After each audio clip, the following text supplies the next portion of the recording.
Hola a todos, bienvenidos a Nepantlatoli, netas, rugidos y metáforas del abuelo jaguar. Los saluda Nool Balam, el abuelo jaguar, y les da la bienvenida.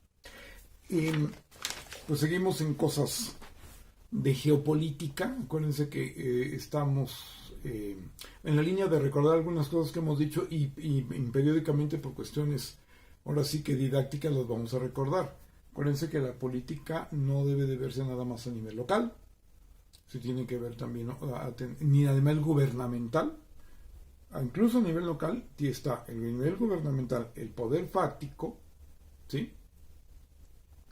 Está todo lo que tiene que ver con la geopolítica, y está Internet, que es otra dimensión del poder que tenemos que ir conociendo y sobre la que nos tenemos que ir familiarizando. Es la República de Internet. Pero bueno, entonces obviamente esto está curiosamente relacionado con las elecciones, pero no a los niveles en chiquitos, miopes, sobre la línea de el desmenuce, el efectismo y la disociación, sino sobre líneas más amplias, en este caso verdaderamente geopolíticas.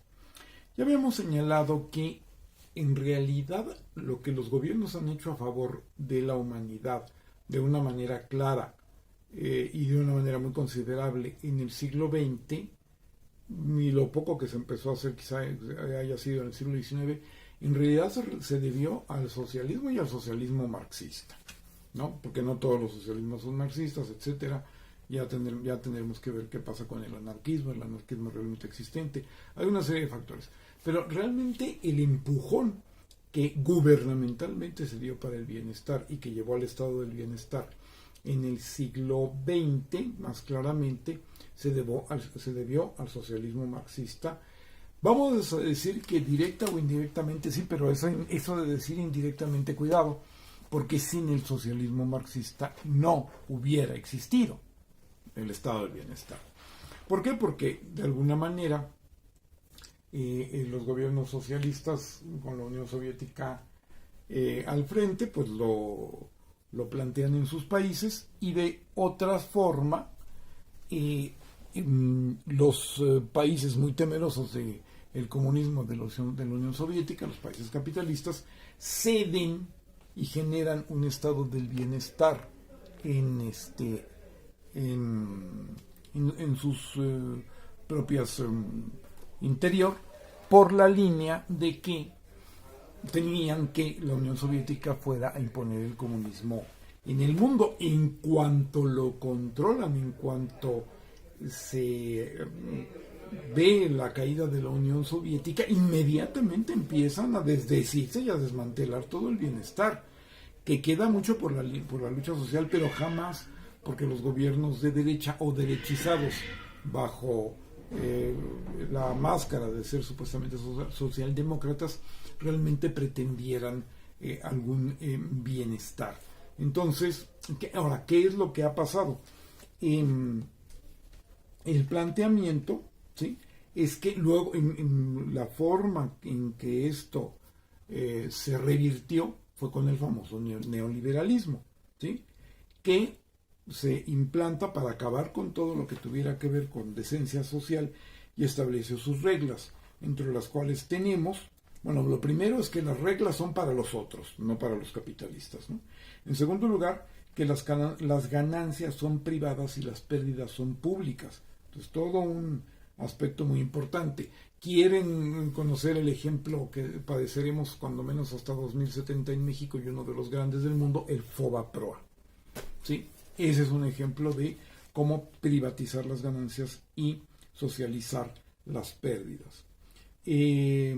Todo lo que pueda hacer negocio debe estar en manos privadas, y la más mínima insinuación de decencia social es el más furibundo comunismo, independientemente de que no haya existido todavía en el mundo, ¿sí?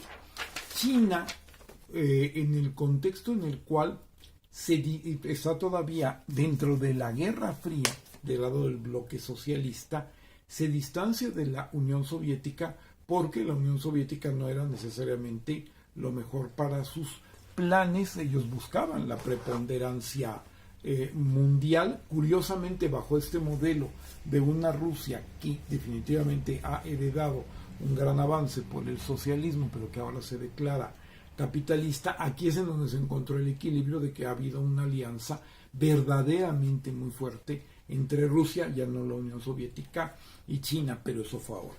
En los años 70 juega el juego de Occidente-China al supuestamente dejarse dividir en manos de Nixon y Kissinger y toda esta cuestión, al separarse o distanciarse de la Unión Soviética, y empieza a emprender su camino solo. Pero hay que entender una cosa muy curiosa: con una economía que en ese momento era similar a la de México, para la barbaridad ya de cientos de millones de chinos que eran entonces, realmente la economía era un país muy pobre, pero tenían proyecto, ¿sí?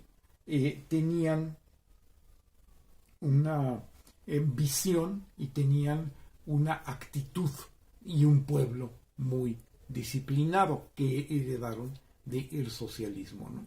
Entonces, con eso empiezan a jugar el juego de Occidente y toman la decisión de ganarle a Occidente en su juego, incluso fuera el juego neoliberal, sabiendo que todo está perfecto, pero el neoliberalismo es tan destructivo que ellos dijeron perfectamente: nosotros vamos a jugar el juego neoliberal hacia afuera, hacia adentro, no vamos a jugar de nuestro país, de China, no vamos a jugar el juego neoliberal, ellos se van a destruir con el neoliberalismo y nosotros nos vamos a volver poderosos. Dicho de esta forma, parecería, más que utópico, fantástico, ¿verdad? Fue lo que sucedió, fue exacta y precisamente lo que sucedió. Entonces, en ese sentido, ¿no?, es lo que nosotros vamos a ver que, de paso, además, gana la Guerra Fría. Quien verdaderamente gana la Guerra Fría no son los Estados Unidos, que es la idea que se ha querido vender mediática, histórica, académicamente, ¿no? Por parte del capitalismo es lo que se vende, y no ha sido así. Lo que realmente quien realmente ha triunfado de la Guerra Fría, porque estaba formaba parte de los contendientes, sí, y después se imponía al mundo, es China. Entonces quien verdaderamente gana la Guerra Fría es China. Incluso diríamos que sí hubo una tercera guerra mundial, fue la Guerra Fría, la gana China, y ahora estaríamos ya en la cuarta o en la quinta, porque esto de estar diciendo siempre la tercera guerra mundial, realmente con todo lo que ha sucedido no sé en qué número estaríamos, pero definitivamente cuando menos la Fría fue la tercera guerra mundial. Ya podríamos ver si además de todas estas guerras en pedacitos ha sido la cuarta, y estaríamos en una gran conflagración como la que se está queriendo establecer en base a Ucrania y a el asunto del exterminio y el genocidio de palestinos por parte de Israel. Están buscando entonces algo que probablemente sería la quinta guerra mundial, porque en eso esto sería bastante más cercano a la realidad, porque esto de la tercera guerra mundial y todo eso se maneja mucho como efectismo, ¿verdad? Pero no es exacto después de tanto conflicto como haya habido, ¿no? Como haya podido haber y hubo. Y ahora bien, ¿qué es lo que ha pasado con China? Que ha establecido un nuevo modelo de hegemonía que apenas estamos atisbando y que implica no imponernos, como Occidente lo ha hecho, ha pretendido hacer al mundo, ni un pensamiento, ni un lenguaje, ni una creencia, ni nada por el estilo.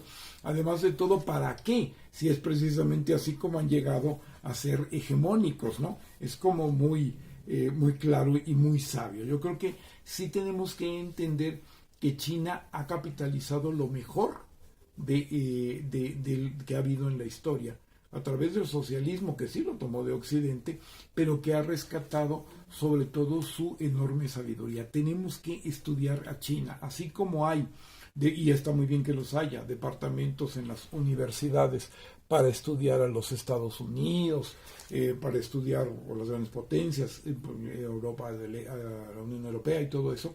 Tiene que haber ya algún departamento en las universidades, estoy hablando de México, que estudie a China, porque definitivamente hay muchísimo, pero muchísimo que aprender y que entenderles, ¿no?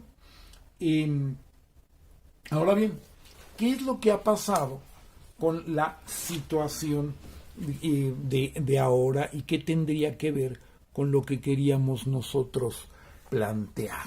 Bueno, gracias a Diego Rusarín, que ya le debería dedicar yo su video, soy su fan, etcétera, etcétera, pues nos enteramos de esta cuestión de la, no tanto de la gráfica del elefante, que eso no es específicamente a China, sino que se aplicó a China, que yo sepa. A ver, la gráfica del elefante. ¿Qué representa la gráfica del elefante? Si hubo un primer momento de la historia en que el avance social de la humanidad se le debió al socialismo, pues fue evidentemente, ya lo dijimos, con la URSS, ¿no? Y que por miedo a la URSS, pues se genera el estado del bienestar. Se desmantela todo lo que puede, que no necesariamente todo, en el neoliberalismo, y en el neoliberalismo, curiosamente, en donde se hubiera hundido más el mundo, surge China, y cuando menos al rescatar en 30 años a 900 millones de personas de la pobreza, al hacer un enorme progreso, al llegar al primer nivel mundial, pero además hacerlo con justicia social, pues ya está salvando una parte sustancial de la humanidad, ¿no? Porque 900 millones de gentes, aunque es un poco más del 10% de la humanidad, que somos 8.000 millones. Ya esto es sumamente significativo. Pero vamos a ver un poquito qué tiene que ver esto con la gráfica del elefante. Supuestamente durante el neoliberalismo, como se puede ver bastante claramente en la imagen, hay una economía que había venido subiendo, empieza a bajar, cae en picada y luego sube casi en vertical hacia arriba. Y esto sería supuestamente la economía mundial, que el neoliberalismo presume en estos 30 años que se debió a ellos. Sí, pero lo que pasa es que lo que hizo esta subida a nivel mundial fue el crecimiento de China. Si se quita el crecimiento de China de la economía mundial, entonces estaríamos hablando de una economía como que en cascada, ¿no? En caída, y no del perfil del elefante, ¿no? Ahora bien, todo esto lo hace, insistimos, con justicia, y entonces empieza a haber una dinámica diferente de lo de la Guerra Fría, ¿sí? Porque en la Guerra Fría había una competencia de cuál de los dos sistemas era mejor, y además un peligro de guerra que se pudiera calentar, ¿no? Surge la carrera armamentística, sobre todo de tipo nuclear. Bueno, es todo un asunto que sería muy interesante plantear más ampliamente, pero para el efecto allí hubo un primer enfrentamiento. Ahora con China hay otro enfrentamiento que China en realidad está eludiendo. Tienen el fabuloso colchonzote de Rusia que está evitando el enfrentamiento directo de China con la Unión Europea y con los Estados Unidos. Yo por eso a Rusia y a la madre Rusia, sea Unión Soviética o sea la madre Rusia tradicional, le tengo mucho respeto y mucha admiración, porque lo que está evitando una guerra mundial directa, y lo estamos viendo en Ucrania, que está aguantando allí todo el rigor Rusia, lo que está evitando una guerra y un enfrentamiento de colosos entre China y ahora sí que el resto del mundo, como en aquel célebre partido de fútbol de otros tiempos, que ya no lo he vuelto a hablar, en mi adolescencia, de mi infancia, ha sido Rusia, ¿no? Le debemos que no haya un enfrentamiento y que, digamos, directo. Hay toda una guerra multimodal entre Rusia y China a los estilos de ahora, que todo se convierte en guerra y todo se trata de generar como una violencia. Es una modalidad del neoliberalismo, sí la hay, pero no es lo mismo que una guerra a balazos, a bombazos y con misiles nucleares y todo, como podría serlo. Y esto está haciendo que China se acabe de fortalecer, y cuando ya esté mucho más fuerte todavía, ya no tanto, o sea, económicamente continúe siendo muy fuerte y pueda llegar a una supremacía tanto tecnológica como militar, que es lo que que es la espalda, lo que le está guardando la Rusia a China ahora, entonces pueda haber una supremacía de China que desanime lo que todavía se quisiera enfrentar con una guerra todavía ahora, ¿no? Pero el tiempo Rusia se lo está dando para que China se fortalezca y se desanime o se desarticule la posibilidad de un enfrentamiento. Siempre puede haber locos, siempre puede haber una destrucción del mundo, siempre puede haber una guerra nuclear o no nuclear, pero realmente el binomio de China y Rusia lo han estado evitando, ¿no? Entonces, aquí veríamos un factor muy importante, ¿no?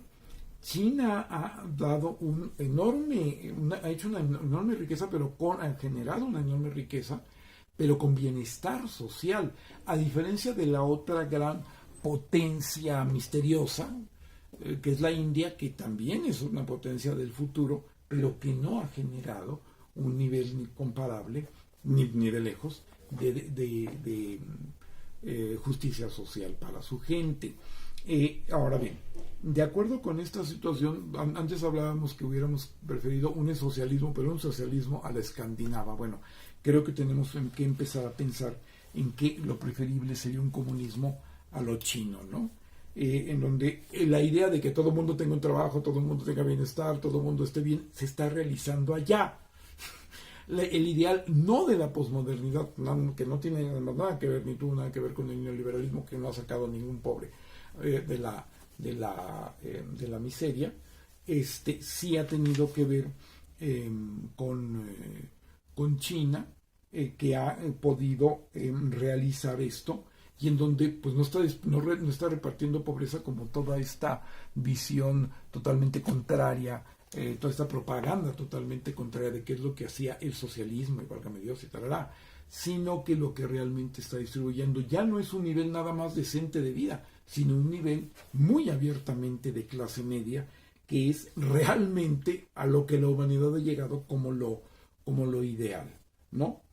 Y ahora bien, ¿todo esto qué tendría que ver con las elecciones? Bueno, pues tenemos que enfocarnos en un modelo como el de China.